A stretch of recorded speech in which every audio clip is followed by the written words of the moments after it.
Puspusan ang paghahanda ng pinakamalaking bus terminal sa Cubao, Quezon City sa inaasahang pagdagsa ng mga pasahero para sa undas. Tinitiyak nila na lahat ng mga bus ay roadworthy at kaya tugunan ang dami ng mga uuwi sa iba't ibang lalawigan. Si Bernard Ferrer sa Sentro ng Balita, live. Angelique, nagpapatuloy ang pagdating ng mga pasahero dito sa Cubao, Quezon City. Sa ngayon ay nanatiling maayos at normal ang sitwasyon, ngunit inaasahan na sa mga susunod na araw ay mas nadami pa ang mga magsisipag-uwian sa mga lalawigan para gunitain ang undas. Sinamantala ni Vernice ang wellness break sa eskwelahan upang bumiyahe patungong Baguio. Ito na rin ay tinuturi niyang pagkakataon na makapagpahinga at makapagbakasyon, lalo't likas na abala ang trabaho ng isang guro. Bagamat chance passenger, nakabili pa rin agad si Vernice ng tiket. Kasi may bakasyon kami ng isang linggo din para mas madaling umuwi. Di ba kayo nahirapan sa pagpunta dito sa terminal? Hindi naman po. Pagbili po ng tiket? Hindi din. Ngayong undas, bibisitahin niya sa sementeryo ang namayapa niyang lolo, lola at yuhin. Samantala, pinili naman ang pamilya ni Elisa na sa Metro Manila magbakasyon kasabay ng paggunita ng undas. Galing pa sila sa Isabela at maagang bumiyahe upang maiwasan ang inaasahang pagdagsa ng mga pasero at mabigat na daloy ng trapiko sa mga pangunahing daan. So mas magandang maaga kasi walang problema sa siksikan sa bus. Sa Cubao, Quezon City, puspusan ng paghahanda ng pinakamalaking bus company. Mahigit 10,000 paserong inaasang dadagsa mula October 29 hanggang 31 para sa undas. Number one is Baguio. Mataas na yung volume na. Then Zambales.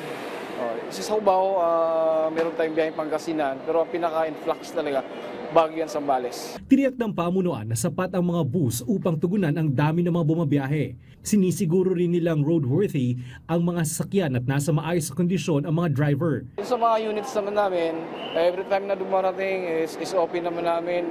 Dadaan muna sa PDI section for inspection. Kailangan yung driver natin sapat yung tulog, pahinga. May paalala rin sila sa mga pasahero. So dapat mag-book ng mas maaga habang marami pang mga vacanting slots. No? Then huwag kalimutan magdala ng mga OTC ng mga gamot, tubig, pagkain. Kasi hindi natin alam yung flow ng traffic sa daan. Angelique, bukas ang terminal sa walk-in passengers pero hinihikayat pa rin ng publiko na mag-book online para sa mas mabilis na proseso ng kanilang pagbiyahe.